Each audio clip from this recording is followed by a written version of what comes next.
وطر کے بعد 2 نفل بیٹھ کے پڑھنا سنت ہے یا کھڑے ہو کر؟ فاطمہ صاحبہ نے ایبٹ عباس سے پوچھا ہے۔ دیکھیے نبی صلی اللہ علیہ وسلم سے وطر کے بعد متعدد دفعہ 2 رکعت بیٹھ کے پڑھنا ثابت ہے، اس لیے بعض علماء اس کی فضیلت کے قائل ہیں کہ وطر کی نماز کے بعد 2 رکعت نفل بیٹھ کے پڑھنا چاہیے، لیکن جمہور اسی کے قائل ہیں کہ یہ نبی کی خاصیت تھی، کیونکہ عام نبی سے جو ہمیں حکم ملتا ہے وہ کھڑے ہو کر نماز پڑھنے کا ہی ملتا ہے، بیٹھ کے نماز پڑھنے میں ثواب آدھا ہو جائے گا۔ تو اس لیے مضبوط بات یہی ہے کہ اگر آپ نے وطر کے بعد نفل پڑھنا بھی ہے تو کھڑے ہو کر ہی پڑھیں، بہتر ہے، اور بیٹھ کے پڑھ لے تو آدھا ثواب ہے اس میں، وہ بھی ٹھیک ہے، کوئی حرج نہیں ہے اس میں۔ آدھی نماز بیٹھ کر آدھی کھڑے ہو کر پڑھنا۔ خواتین گھر پر جو فرض نماز پڑھتی ہیں اگر وہ 1 رکعت بیٹھ کر پڑھے اور باقی کھڑے ہو کر پڑھیں تو کیا اس صورت میں نماز ادا ہو جاتی ہے؟ مزمل کراچی سے۔ فرض نماز کھڑے ہو کر پڑھنا ضروری ہے، جب تک بہت شدید مجبوری نہ ہو بیٹھ کے پڑھنا جائز نہیں ہے۔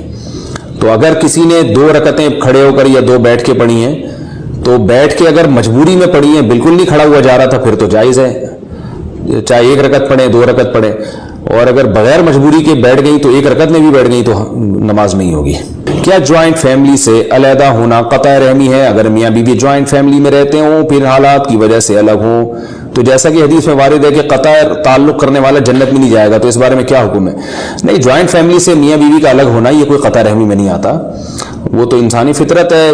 دیکھیں اگر الگ نہ ہوتے تو آدم علیہ السلام اور حضرت حوا جہاں پیدا ہوئے تھے ہم بھی وہیں رہتے آج، تو ظاہر ہے بچے بڑے ہوتے گئے، آدم علیہ السلام کے شادیاں کر کے الگ ہوتے گئے تو پوری دنیا آباد ہو گئی، اتنے بڑے بڑے ملک آباد ہو گئے، ورنہ تو سارے وہیں گھس گھس کے رہ رہے ہوتے ابھی تک آدم علیہ السلام کے گھر میں ہی۔ سوچو کہ 6 ارب انسان ایک ہی بنگلے میں رہتے، کتنی بڑی ٹینشن ہوتی۔ جو الگ ہوتا اس کو ہم تانا دیتے کہ تم جوائنٹ فیملی سے الگ ہو رہے ہو، تم رشتہ داری توڑ رہے ہو۔ تو یہ انسانی نیچر ہے، جب شادی ہوتی ہے بچے ہوتے ہیں الگ ہو جاتا ہے، آبادی بڑھتی ہے، تو یہ الگ ہونا کوئی بری بات نہیں ہے، لیکن یہ آپس میں محبت سے ہو جانا چاہیے، لڑ بڑھ کے نہیں ہو تو اچھا ہے۔ کیا سنت نماز چھوڑنے سے گناہ ہوگا؟ فرض نمازوں میں جو سنت مؤکدہ ہیں کیا انہیں چھوڑنے سے آدمی گناہگار ہوتا ہے یا نہیں؟ حسان احمد حیدرآباد انڈیا سے۔ جناب حسان صاحب، سنت مؤکدہ جو ہے نا، جو فجر سے پہلے کی 2 سنتیں ہیں، ظہر سے پہلے کی 4، ظہر کے بعد کی 2، پھر مغرب کے بعد کی 2 اور پھر عشاء کے بعد کی 2، یہ سنت مؤکدہ ہیں۔ حدیث میں اس کی بہت ترغیب ہے کہ آپ صلی اللہ علیہ وسلم نے فرمایا جو ان 12 رکعتوں پر پابندی کرے گا تو اللہ تعالیٰ جنت میں اس کے لیے گھر بنائیں گے، اور آپ صلی اللہ علیہ وسلم نے ہمیشہ یہ نمازیں پڑھی ہیں، تو وہ سنت جس پر آپ نے بہت تاکید سے عمل کیا اس کو سنت مؤکدہ کہا جاتا ہے۔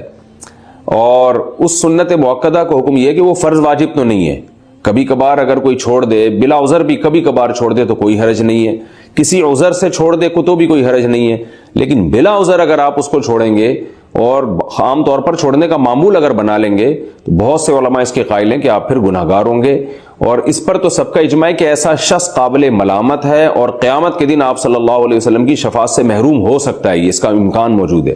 تو یہ ایسا شخص قابل ملامت ہے، اس کو ملامت کی جائے گی، اس کو برا بلا کہا جائے گا کہ بھئی کیا کر رہے ہو تم۔ اس کی مثال ایسے بہت سے لوگ آج کل نئے نئے فتنے آ رہے ہیں نا، کہتے ہیں سنت مؤکدہ کیا ہوتا ہے، حدیث میں تو کہیں بھی نہیں ہے۔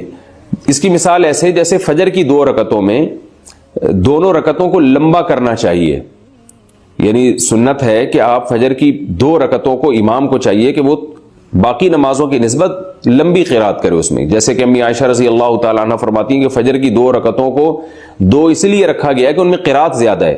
اب کوئی بھی اس کا قائل نہیں ہے کہ اس میں قرات زیادہ پڑھنا واجب ہے، سب مانتے ہیں کہ سنت ہے، اور لیکن ہے سنت مؤکدہ۔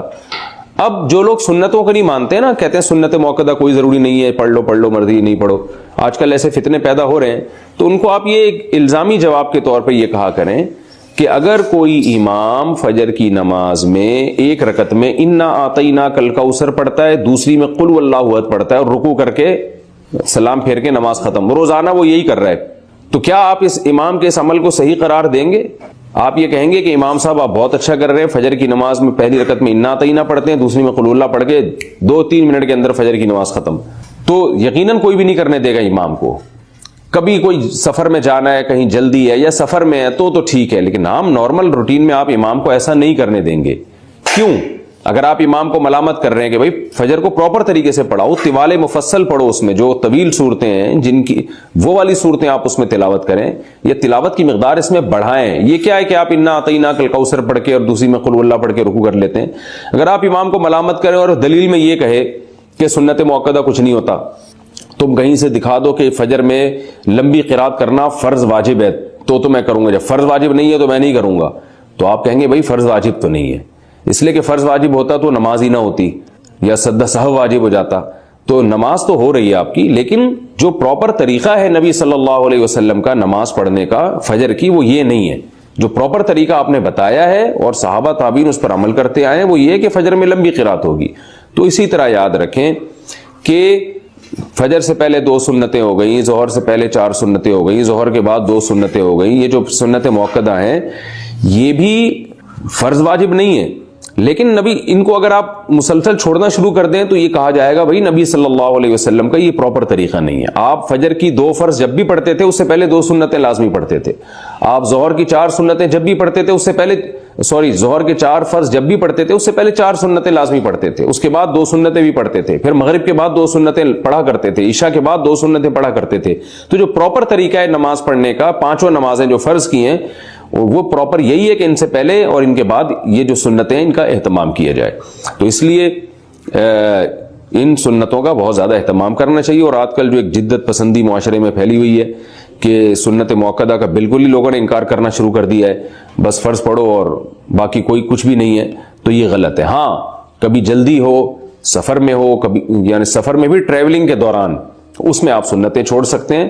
سفر میں کہیں آپ نے اسٹے کیا ہوا ہے تو اور آپ بالکل سکون کی حالت میں, تو وہاں بھی سنت مؤکدہ پھر سنت مؤکدہ ہی رہتی ہیں. اس کی مثال ایسے جیسے آپ کہیں سفر کے لیے جا رہے ہیں نا, تو راستے میں انسان کو جلدی ہوتی ہے, افراتفری ہوتی ہے, تو وہاں سنت مؤکدہ نہیں پڑھنی چاہیے, چھوڑ دینی چاہیے.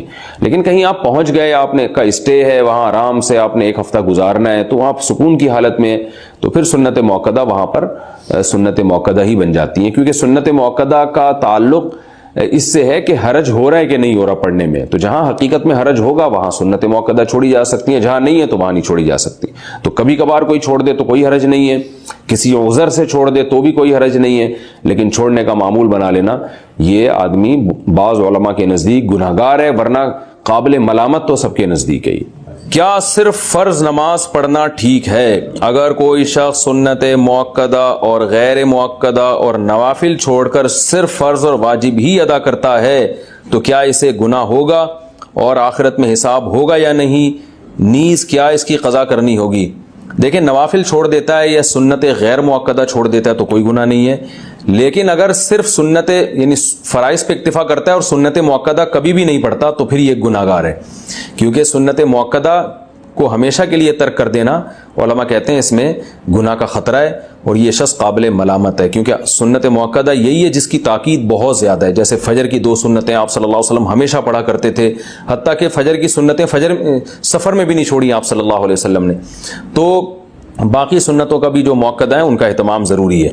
کبھی کبھار چھوٹ جائیں تو کوئی حرج نہیں ہے اس میں, جیسے سفر میں چھوڑ دیں یا کوئی ایمرجنسی ہے یا بہت زیادہ تھکاوٹ ہے, کبھی کبھار چھوڑنے میں کوئی حرج نہیں. اگر کسی شخص نے عمرہ یا حج کی حالت میں غلاف کعبہ کو چوم لیا کیونکہ غلاف کعبہ پر خوشبو لگی ہوئی ہوتی ہے اور احرام میں خوشبو لگانا منع ہے, تو کیا دم دینا واجب ہوگا یا نہیں؟ یہ بہت اہم مسئلہ ہے. لوگ احرام کی حالت میں حجر اسود کا بوسہ بھی لے رہے ہوتے ہیں اور بعض دفعہ غلاف کعبہ پر خوشبو لگی ہوئی ہوتی ہے, اس کو چوم لیتے ہیں. تو اگر آپ کو پتا ہو کہ غلاف کعبہ پر خوشبو لگی ہے, یا پتہ نہ بھی ہو لیکن آپ نے غلاف کعبہ کو چوما یا ہاتھ لگایا اور اس سے خوشبو آپ کے ہاتھ پہ لگ گئی, اسی طرح آپ نے حالت احرام میں حجر اسود کا بوسہ لیا اور خوشبو آپ کے ہونٹوں پہ لگ گئی, تو یہ ٹھیک نہیں ہے, چاہے آپ کو پہلے سے پتا ہو یا پتا نہ ہو. عام طور پہ غلاف کعبہ پہ ہر جگہ خوشبو نہیں لگی ہوئی ہوتی. میں نے بھی الحمدللہ اللہ نے مجھے توفیق دی ہے حج عمرے کی, تو مخصوص جگہ ہیں جہاں غلاف کعبہ پر خوشبو لگائی جاتی ہے. نارملی غلاف کعبہ پر میرے ابھی تک جب تک جو میں نے اسفار کی اس میں نہیں, البتہ حجر اسود پہ خوشبو لگی ہوتی ہے. تو اس میں مسئلہ یہ ہے کہ اگر آپ نے خوشبو والی جگہ کو چوم لیا حالت احرام میں, تو مختلف اقوال ہیں اس میں کہ کتنی مقدار میں خوشبو لگنے سے دم واجب ہوگا. تو اس میں بنوری ٹاؤن کا فتویٰ نقل کر رہا ہوں.